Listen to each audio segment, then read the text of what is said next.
नमस्कार दोस्तों, स्वागत है आपका अपने चैनल स्टडी पॉइंट गुरुजी में। और आज हम आपके लिए लेकर आए संविधान सब्जेक्ट, जो कि आपके एग्जाम की दृष्टि से बहुत ही इम्पोर्टेंट सब्जेक्ट है। इस सब्जेक्ट से आपके मैक्सिमम से मैक्सिमम क्वेश्चन आपका हर एक एग्जाम में पूछे जाते हैं, और जो कि आपका संविधान के जो बेसिक आपके क्वेश्चन है, वो क्वेश्चन आज हम आपके लिए इस वीडियो में लेकर आए हैं।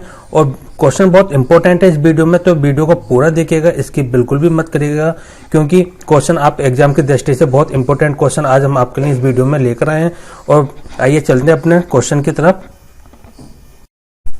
आइए देखते हैं पहला क्वेश्चन, निम्नलिखित में से किस देश का अलिखित संविधान है? जो हमारा किस देश का जो संविधान है वो अलिखित है। तो इसमें हम देखते हैं कि यूएसए और पाकिस्तान और भारत, ये आपका जो है लिखित संविधान है। आपका यूएसए का, पाकिस्तान का और भारत का जो संविधान है आपका लिखित संविधान है। क्या है? लिखित संविधान है, ठीक है। और आपका यूके का जो संविधान है वो आपका अलिखित संविधान कहलाता है। तो इसका जो राइट आंसर होगा आपका ऑप्शन नंबर बी, यूके।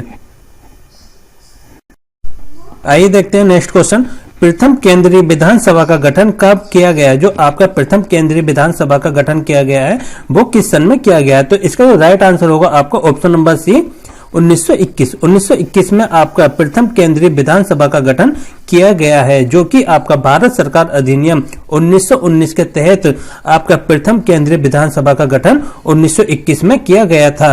तो आपका जो किस अधिनियम के तहत क्या है? ये भारत सरकार अधिनियम 1919 के तहत आपका केंद्रीय विधानसभा का गठन किया गया है, वो आपका 1921 में किया है। तो इसका राइट आंसर होगा आपका ऑप्शन नंबर सी। आइए देखते हैं नेक्स्ट क्वेश्चन, भारत की संविधान सभा किसके कहने पर बनाई गई थी? जो आपके भारत की जो संविधान सभा है वो किस मिशन या किस कमेटी के कहने पर बनाई गई है? तो इसका जो राइट आंसर होगा आपका option number D, cabinet mission. Cabinet mission की सिफारिश पर, कैबिनेट मिशन योजना पर के आधार पर ही आपका भारत संविधान सभा का जो है गठन किया गया है। तो इसका जो राइट आंसर होगा आपका option number D, cabinet mission. आइए देखते हैं नेक्स्ट क्वेश्चन, भारत की संविधान सभा का अध्यक्ष कौन था? जो आपके भारत की संविधान सभा का अध्यक्ष कौन था? तो इसका जो राइट आंसर होगा आपका option number B, doctor Rajendra Prasad. Doctor Rajendra Prasad ji को जो है 11 दिसंबर 1946 को संविधान सभा के स्थायी अध्यक्ष के रूप में निर्वाचित किया गया था। आपके संविधान सभा के स्थायी रूप में अध्यक्ष के रूप में 11 दिसंबर 1946 को डॉक्टर राजेंद्र प्रसाद जी को निर्वाचित किया गया था। और इसी दिन ये डॉक्टर राजेंद्र प्रसाद जी को जो है भारत के प्रथम राष्ट्रपति के लिए भी निर्वाचित किया गया। तो ये आपके 11 दिसंबर 1946 को संविधान सभा के जो अध्यक्ष के रूप में डॉक्टर राजेंद्र प्रसाद जी को निर्वाचित किया गया, और इसी दिन ये भारत के प्रथम राष्ट्रपति के लिए भी निर्वाचित हुए। तो इसका जो राइट आंसर होगा आपका option number B, doctor Rajendra Prasad. आइए देखते हैं नेक्स्ट क्वेश्चन, भारतीय लोकतंत्र के आदर्शों को हम कहां देख सकते हैं? जो आपके संविधान के अंतर्गत जो आपके भारतीय लोकतंत्र के जो आदर्श हैं वो किस में रखे गए हैं? तो इसका जो राइट आंसर होगा आपका ऑप्शन नंबर ए, प्रस्तावना। प्रस्तावना में जो है आपके भारतीय लोकतंत्र के आदर्शों को रखा गया है, जो कि आपके प्रस्तावना में ही आपके भारतीय संविधान के सार, उपेक्षाएं, उद्देश्य और लक्ष्य और आदि को प्रकट किया गया है। तो इसका जो राइट आंसर होगा आपका भारतीय लोकतंत्र के आदर्शों को हमारा जो है प्रस्तावना में रखा गया है। तो इसका राइट आंसर होगा आपका ऑप्शन नंबर ए, प्रस्तावना। आइए देखते हैं नेक्स्ट क्वेश्चन, संविधान बनाते समय निम्नलिखित में से कौन सा आदर्श प्रस्तावना में शामिल नहीं किया गया? तो इसका जो राइट आंसर होगा आपका ऑप्शन नंबर सी, समाजवादी। समाजवादी शब्द को जो है प्रस्तावना में शामिल नहीं किया गया था, और बाद में 42वें संविधान संशोधन 1946 द्वारा प्रस्तावना को जो है आपका संविधान की प्रस्तावना में जो है ये समाजवादी शब्द जोड़ा गया, जो कि आपका संविधान के बनते समय जो है आदर्श वाक्य में जो है आपका प्रस्तावना शब्द को शामिल नहीं किया गया। प्रस्तावना में आपका समाजवादी शब्द को जो है शामिल नहीं किया गया। तो इसका जो राइट आंसर होगा आपका ऑप्शन नंबर सी, समाजवादी। आइए देखते हैं नेक्स्ट क्वेश्चन। भारत पूर्ण संप्रभु लोकतांत्रिक गणतंत्र कब बना? जो आपका भारत पूर्ण संप्रभु लोकतांत्रिक गणतंत्र कब बना है? तो इसका जो राइट आंसर होगा आपका ऑप्शन नंबर डी, 26 नवंबर 1949 को जो है भारत आपका पूर्ण संप्रभु लोकतांत्रिक गणतंत्र बना है। तो इसका राइट आंसर होगा आपका ऑप्शन नंबर डी। आइए देखते हैं नेक्स्ट क्वेश्चन। संविधान की उद्देशिका प्रस्तावना का संशोधन कितनी बार किया गया है? तो इसका जो राइट आंसर होगा आपका ऑप्शन नंबर सी, एक बार। एक बार जो है आपका संविधान की उद्देशिका प्रस्तावना का संशोधन किया गया है, जिसमें जो कि आपका 42वें संविधान संशोधन, जो आपका 42वें संविधान संशोधन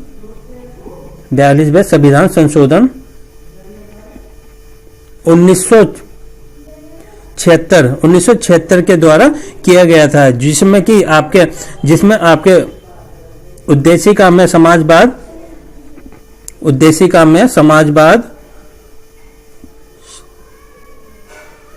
पंथ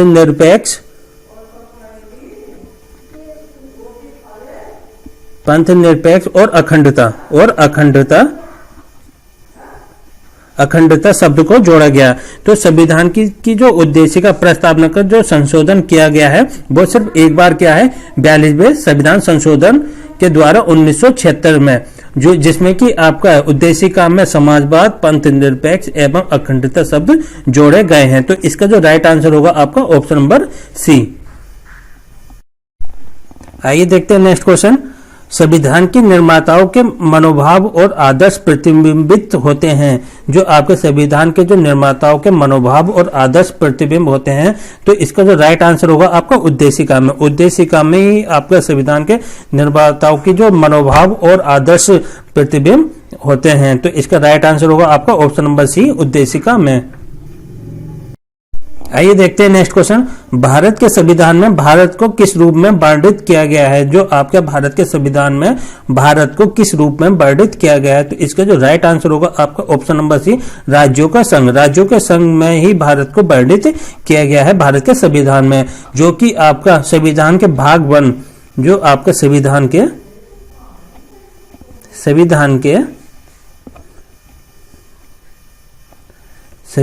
भाग 1 में और अनुच्छेद 1 के 1 इसमें जो है आपका भारत अर्थात इंडिया राज्यों का संघ होगा। तो इसमें जो है आपका भारत के संविधान में भारत को किस रूप में वर्णित किया है? आपका राज्यों का संघ। तो इसका जो राइट आंसर होगा आपका ऑप्शन नंबर सी, राज्यों का संघ। आइए देखते हैं नेक्स्ट क्वेश्चन। संविधान के अनुच्छेद 1 में भारत को क्या कहा गया है? इंपोर्टेंट क्वेश्चन है ये, आपका एग्जाम में पूछा गया है। संविधान के अनुच्छेद 1 में भारत को क्या कहा गया है? तो इसका जो राइट आंसर होगा आपका ऑप्शन नंबर डी, राज्यों का संघ जो है भारत के अनुच्छेद 1 में कहा गया है। तो संविधान के अनुच्छेद 1 में जो है भारत को राज्यों का संघ कहा गया है। तो इसका राइट आंसर होगा आपका ऑप्शन नंबर डी। आइए देखते हैं नेक्स्ट क्वेश्चन। शक्तियों का विभाजन और स्वतंत्र न्यायपालिका किसकी दो महत्वपूर्ण विशेषताएं हैं? जो आपकी शक्तियों का विभाजन होता है और स्वतंत्र न्यायपालिका जो है आपकी, वो किसकी महत्वपूर्ण दो विशेषताएं हैं? तो इसका जो राइट आंसर होगा आपका ऑप्शन नंबर बी, सरकार का संघीय स्वरूप में ही आपका शक्तियों का विभाजन और स्वतंत्र न्यायपालिका दो महत्वपूर्ण विशेषताएं आती हैं। तो इसका जो राइट आंसर होगा आपका ऑप्शन नंबर बी, सरकार का संघीय स्वरूप। आइए देखते हैं नेक्स्ट क्वेश्चन। निम्नलिखित में से कौन सा राजनीतिक अधिकार नहीं है? जो आपका राजनीतिक अधिकार नहीं है वो कौन सा है? तो इसमें जो है आपका राइट आंसर होगा आपका जीवन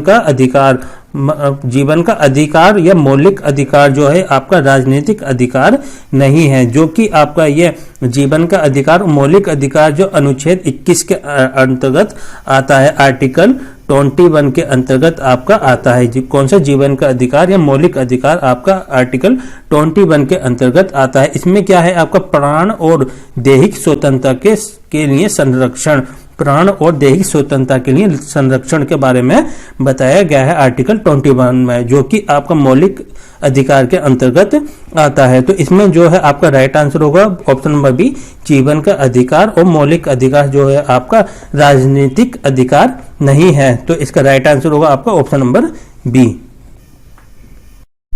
आइए देखते हैं नेक्स्ट क्वेश्चन। निम्नलिखित में से किस सन में भारतीय नागरिकों के मौलिक कर्तव्य संविधान में शामिल किए गए थे? तो इसका जो राइट आंसर होगा आपका ऑप्शन नंबर बी 1976 में। 1976 में भारतीय नागरिकों के मौलिक कर्तव्य संविधान में शामिल किए गए, जो कि आपके 42वें संविधान संशोधन के द्वारा 1976 में भारतीय संविधान में भाग 4A और अनुच्छेद 51A जोड़कर भारतीय नागरिकों के 10 कर्तव्य शामिल किए गए थे, जिनकी संख्या उस टाइम कितनी थी? 10 थी। लेकिन बाद में 86वें संविधान संशोधन के द्वारा 86वें संविधान संशोधन के द्वारा मौलिक कर्तव्यों की संख्या आपकी 11 हो गई थी। 46वें संविधान संशोधन के द्वारा 2002 में मौलिक कर्तव्यों की संख्या कितनी हो गई थी? 11 हो गई थी। और शुरू में आपके 42वें संविधान संशोधन के द्वारा मौलिक कर्तव्यों की संख्या कितनी थी?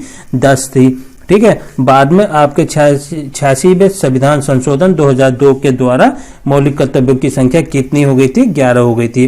ठीक है, तो आपके भारतीय संविधान के मौलिक कर्तव्य संविधान में जो शामिल किए गए थे वो आपके 42वें संविधान संशोधन के द्वारा 1976 में शामिल किए गए थे। तो इसका जो राइट आंसर होगा आपका ऑप्शन नंबर बी 1976।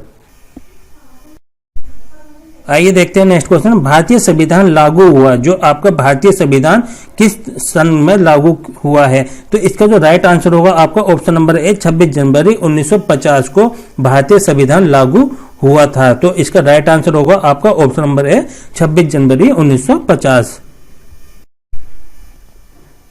आइए देखते हैं नेक्स्ट क्वेश्चन। भारत के संविधान सभा का संवैधानिक सलाहकार कौन था? जो भारत के संविधान सभा का संवैधानिक सलाहकार कौन था? तो इसका जो राइट आंसर होगा आपका option number C sir B.N. Rao. Sir B.N. Rao जो है आपके संविधान सभा के संवैधानिक सलाहकार थे, जो कि आपके संविधान सभा की जो प्रथम बैठक हुई थी आपकी 9 दिसंबर 1946 को आपकी संविधान सभा की प्रथम बैठक आयोजित की गई थी। उस समय आपके सच्चिदानंद सिन्हा की अध्यक्षता में आपकी प्रथम बैठक का आयोजन किया गया था। और 11 दिसंबर 1946 को आपके डॉक्टर राजेंद्र प्रसाद जी को जो है संविधान सभा का स्थायी अध्यक्ष बनाया गया। तो और आपके इसी में संविधान सभा के जो संवैधानिक सलाहकार जो नियुक्त किए गए थे वो आपके सर B.N. राव जी को नियुक्त किया गया था। तो इसका जो राइट आंसर होगा आपका option number C sir B.N. Rao.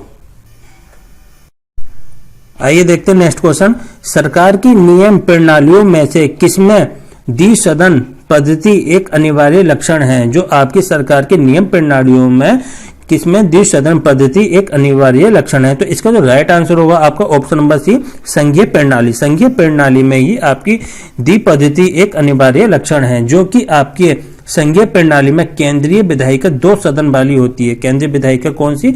आपकी 2 सदन वाली आपकी होती है। 2 सदन वाली केंद्रीय विधायिका होती है, जिसमें कि आपका एक निम्न सदन होता है आपका, जिसमें एक निम्न सदन होता है।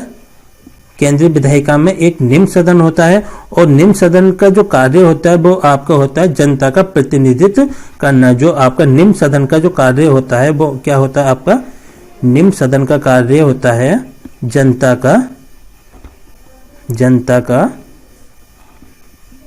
प्रतिनिधित्व करना।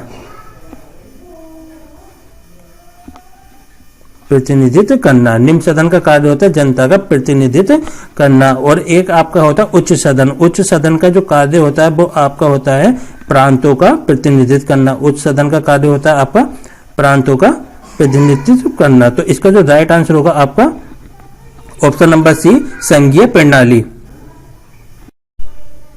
आइए देखते हैं नेक्स्ट क्वेश्चन। लोकतांत्रिक केंद्रीकरण किसकी महत्वपूर्ण विशेषता है? जो आपकी लोकतांत्रिक केंद्रीकरण है वो किसकी महत्वपूर्ण विशेषता है?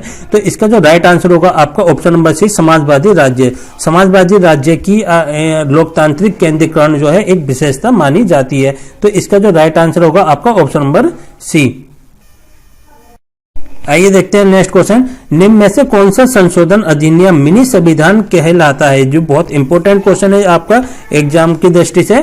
कौन सा संशोधन आपका मिनी संविधान कहलाता है? तो इसका जो राइट आंसर होगा आपका ऑप्शन नंबर सी 42वें संविधान संशोधन 1946। 42वें संविधान संशोधन 1946 को संविधान सभा का जो है मिनी संविधान कहलाता है। जो आपका मिनी संविधान जो कहलाता है आपका 42वें संविधान संशोधन 1946 को है मिनी संविधान कहलाता है। तो इसका राइट आंसर होगा आपका ऑप्शन नंबर सी। आइए देखते हैं नेक्स्ट क्वेश्चन।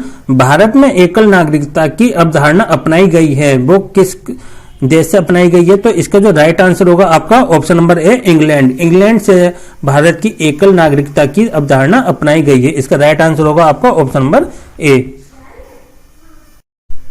आइए देखते हैं नेक्स्ट क्वेश्चन। दोहरी नागरिकता निम्न में से किसकी विशेषता है? जो आपकी दोहरी नागरिकता है वो किसकी विशेषता है? तो इसका राइट आंसर होगा आपका ऑप्शन नंबर बी संघीय सरकार। संघीय सरकार की आपकी दोहरी नागरिकता एक विशेषता मानी जाती है, जो कि आपके संघीय सरकार में दोहरी नागरिकता संघ एवं राज्य की हो सकती है, मतलब कि दो नागरिकता संघ एवं राज्य की हो सकती है दोहरी नागरिकता, इसलिए इसका संघीय सरकार में मानी जाती है। तो इसका राइट आंसर होगा आपका ऑप्शन नंबर बी संघीय सरकार। आइए देखते हैं नेक्स्ट क्वेश्चन। भारतीय संविधान में भारतीय महासंघ की योजना किसके संविधान से ली गई है? जो आपके भारतीय महासंघ की योजना है वो किसके संविधान से ली गई है? तो इसका जो राइट आंसर होगा आपका option number B Canada. Canada देश से जो है भारतीय संघ की योजना ली गई है। तो इसका राइट आंसर होगा आपका ऑप्शन नंबर बी कनाडा। आइए देखते हैं नेक्स्ट क्वेश्चन। विधि का शासन की संकल्पना कहाँ की संवैधानिक प्रणाली की एक विशेषता है? जो आपकी विधि का शासन की संकल्पना जो एक संवैधानिक प्रणाली की एक विशेषता है वो किस देश की है? तो इसका जो राइट आंसर होगा आपका option number A Britain. Britain की जो आपकी विधि का शासन की संकल्पना जो है एक संवैधानिक प्रणाली की एक विशेषता मानी जाती है। तो इसका राइट आंसर होगा आपका ऑप्शन नंबर ए ब्रिटेन।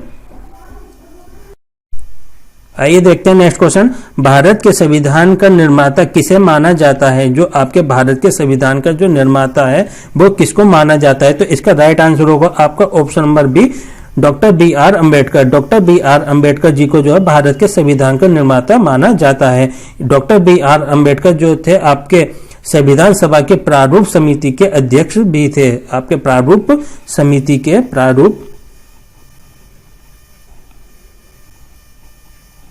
प्रारूप समिति के अध्यक्ष भी थे डॉक्टर बी आर अम्बेडकर जी, जो कि आपके भारत के संविधान के निर्माता जो हैं doctor B R Ambedkar ji को माना जाता है। तो इसका राइट आंसर होगा आपका option number B doctor B R Ambedkar.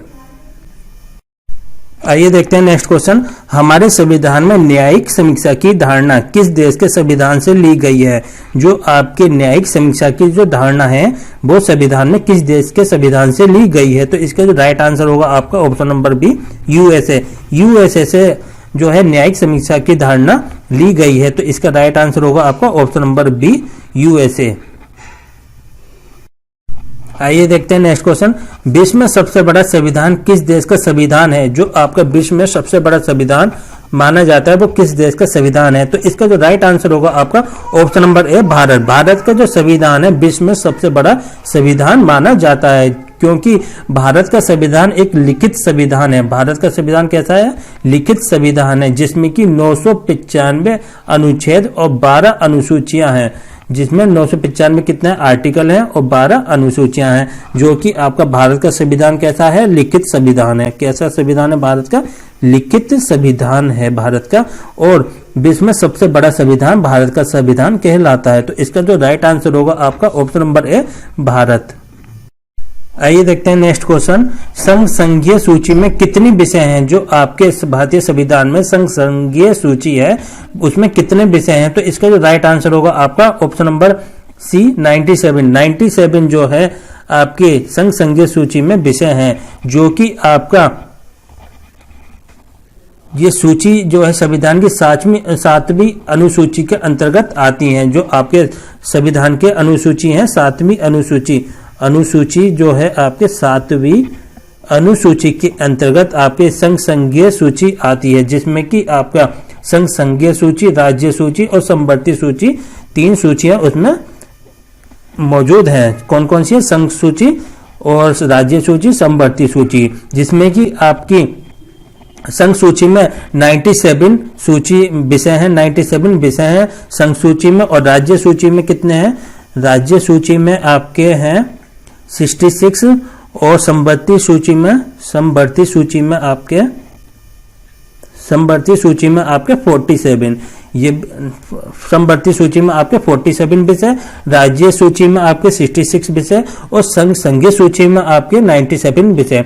ये आपके एग्जाम में पूछ लिए जाते हैं कि राज्य सूची में कितने विषय हैं, समवर्ती सूची में कितने विषय और संघीय सूची में कितने विषय हैं। ये आपके 7वीं अनुसूची के अंतर्गत आते हैं, 7वीं अनुसूची के अंतर्गत आते हैं ये आपके विषय। ठीक है, तो हमारा इसका जो राइट आंसर होगा हमारा ऑप्शन नंबर सी 97। आइए देखते हैं नेक्स्ट क्वेश्चन। स्थानीय सरकार आधार है, जो आपका स्थानीय सरकार है वो किसका आधार है? तो इसका जो राइट आंसर होगा आपका ऑप्शन नंबर सी लोकतंत्र का। लोकतंत्र का जो है आपका स्थानीय सरकार आधार है, इसका राइट आंसर होगा आपका ऑप्शन नंबर सी लोकतंत्र।